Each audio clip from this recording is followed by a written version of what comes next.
En el aspecto defensivo, en el campeonato estamos muy bien. En la Copa hemos recibido goles, pero me parece que en líneas generales el equipo sigue manteniendo su solidez. Es totalmente diferente, obviamente somos dos equipos que nos conocemos por habernos enfrentado, ya ellos nos han estudiado a nosotros y nosotros a ellos en el compromiso que hemos tenido por la fase de grupos. Entonces me parece que somos dos equipos que conocen sus virtudes y sus defectos,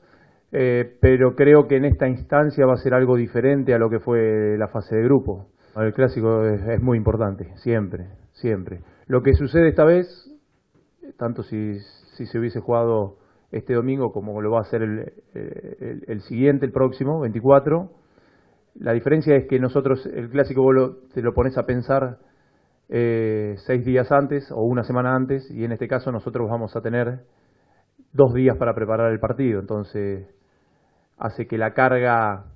emocional que uno acumula durante una semana para jugar el clásico, en este caso al tener un compromiso tan importante por Copa Libertadores,